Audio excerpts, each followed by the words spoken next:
শখের তোলা ৮০ টাকা কেজি। এটা এই বাড়ি না দেখলে কেউ বুঝতে পারবেন না, অর্থাৎ শখের কাছে কোনো কিছুই না। মানিকগঞ্জের প্রত্যন্ত অঞ্চলে কোনো এক প্রভাবশালী ব্যক্তি এই বাড়িটি বানিয়েছিলেন। পাশাপাশি আশেপাশে যত পুকুর ছিল সব তারই কর্তৃত্বে ছিল। এত সুন্দর বাড়ি কে বানিয়েছিলেন, কিসের উদ্দেশ্যে বানিয়েছিলেন, চলুন আজকে জানি সেই বিষয়ে।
সকালে ঘুম থেকে উঠলাম, উঠে দুলাভাইকে জিজ্ঞেস করলাম যে ভাই, আশেপাশে কোনো ভালো ঘোরার জায়গা আছে কিনা বা দেখার মতো ভালো কোনো স্পট আছে কিনা। তো তিনি আমাকে বললেন তেমন কিছু নেই, তবে একটি পরিত্যক্ত বাড়ি আছে যেটা কিছুটা ভুতুরে ভাইব দিবে, তুমি চাইলে সেখানে দেখতে পারো। তো যেই কথা সেই কাজ, তাকে নিয়ে আমি বের হয়ে গেলাম সেই বাড়ি পরিভ্রমণে।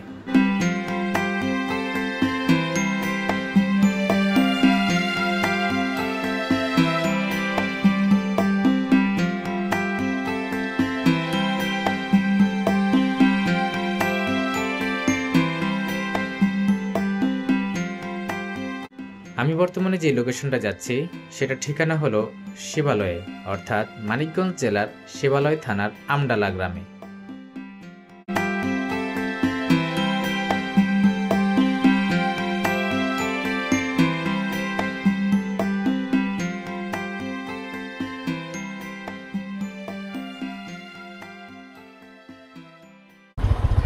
দেখি তারপর যতটুকু পাওয়া যায়। তো দর্শক, আমরা মানিকগঞ্জে একটা পরিত্যক্ত বাড়ির এখানে চলে আসছি। জিআর প্রজেক্ট, আচ্ছা, বাগান বাড়ি বলে। তো এটাকে বাগান বাড়ি হিসেবে অনেকে জানে। খুব সুন্দর একটা জায়গা, দেখা যাচ্ছে নিরিবিলি। তো মানিকগঞ্জে সৌন্দর্যের অভাব নয় দর্শক, অসাধারণ জায়গা আছে, সেগুলো তো আমি দেখাচ্ছি না। মানুষ তারা ফেমাস জায়গাগুলো দেখায় বেশিরভাগ। আমি আপনাদেরকে একেবারে সাধারণ জায়গাগুলো দেখাচ্ছি। এই যে কয়েকটা বাচ্চা মাছ ধরতেছে মনে হচ্ছে। কি করো তোমরা? হ্যাঁ, এটা কি? কালিম? কি ধরতে পারো? ধরছো একটাও? হ্যাঁ, আমি বাহিরে আছি। দেখো কোন দিছে মনে হয়, বাসায় নেট মনে লাগাই নাই। এক দিক দিয়ে ডুব দিলে আরেক দিক দিয়ে বেরিয়ে যাবো।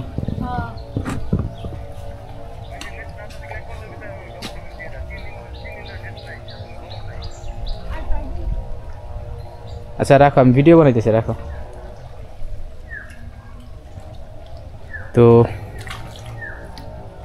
এখানে ওরা পাখি ধরতেছে, মনে হয় ডুব দিয়ে ধরবো। না, ডুব দিয়ে ধরবো না, পারবো? ডাহুক পাখি আছে না, ধরতে গেলে তো উড়াল মারবো। ডাহুক পাখি, ওই যে পাখিটা যাইতেছে, জুম করে দেখাই। ওই যে পাখিটা যেতেছে, কালো পাখি, সেটা পানির নিচে ডুব দিয়ে মাছ ধরে। ওরা এমনি যেতে থাকে ভাই, এমনি তো ধরতে পারবো না।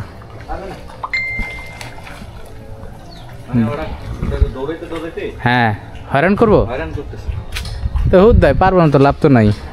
তো এই জায়গাটা খুব সম্ভবত জিয়া নামে একজন ব্যক্তির ছিল।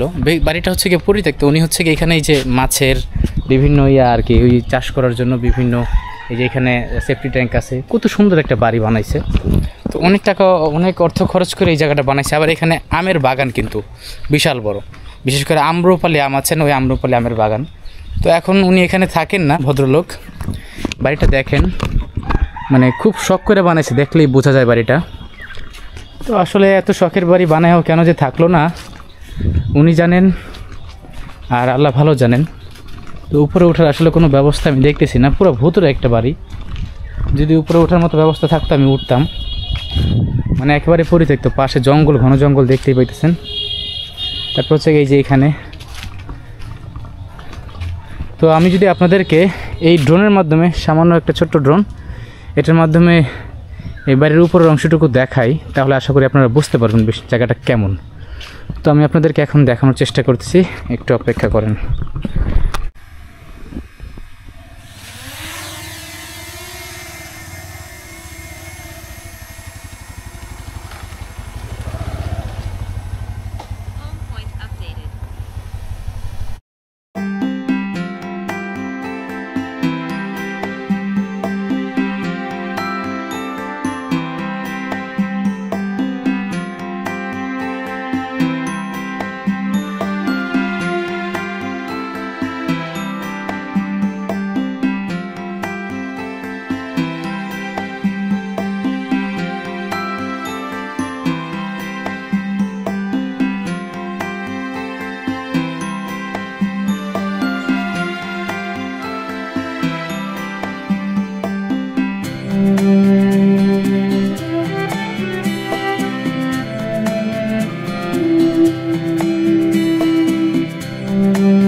তো মানুষের শখ কত রকমের হতে পারে। তো বাড়িটা দেখালাম আপনাদেরকে ছোট্ট একটা ড্রোন শটের মাধ্যমে। তো যেই বাড়িটা বানাইছে খুবই শৌখিনভাবে বানাইছে, এই দেখেন, মানে ইউরোপিয়ান আদলে মনে হয় বাড়িটা তৈরি করছে, এমন খুব সুন্দর, আমার কাছে পার্সোনালি ভালো লাগছে। তো যেই ব্যক্তি এটা করেছে খুব ভালো একটা উদ্যোগ ছিল তার। এখানে অনেক পুকুর ছিল চাষ করার জন্য, আবার ওই পাশে হচ্ছে গিয়ে মাছ পোনা থেকে বড় করার জন্য যে প্রসেসটা, ওই সব প্রসেস উনি রেখে দিছে। তো এই যে হচ্ছে বাড়িটা যদি দেখাই, পুরা একদম ভূতের অবস্থা, এই দেখেন। তো মানুষ থাকে না এখানে, মনে হয় এলাকার আজে বাজে পোলাপান আসে, আইসা আড্ডা উড্ডা দেয়। তো জায়গাটা নোংরা বানায় ফেলছে এক কথায়। খুব সুন্দর, মানে পাশে বড় বড় পুকুর, বাড়িটা কত সুন্দর করে বানাইছে। বাড়িটা অ্যাপ্রক্সিমেটলি মনে হয় 15 বছর বা 10 বছর প্লাস সময়ের মতো লাগছে বানাইতে। মানে আমি এটা বোঝাইতে চাইলাম যে বাড়িটা বানাইছে এতটুকু সময় হয়েছে। তো বাড়িটার ভিতরে যদি আপনাদেরকে দেখাই, এই হচ্ছে কি বাড়ির অবস্থা। বিসমিল্লাহির রহমানির রহিম। এই বাড়ি দেখতেছেন, এই হচ্ছে কি বাড়িতে ওঠার সিঁড়ি। তারপরে এই যে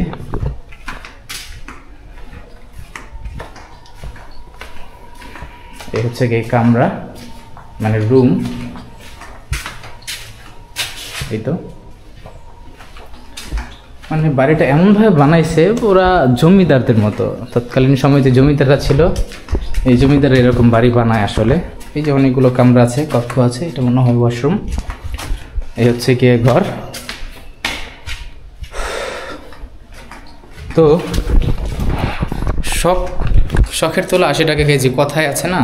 তো যে এই বাড়িটা বানিয়েছিল খুব শখ করে বানিয়েছিল, এত সুন্দর একটা বাড়ি এই গ্রামের ভিতরে মানে ভাবা যায় না। যেই বানাইছে খুব পরিকল্পিতভাবে বানাইছে।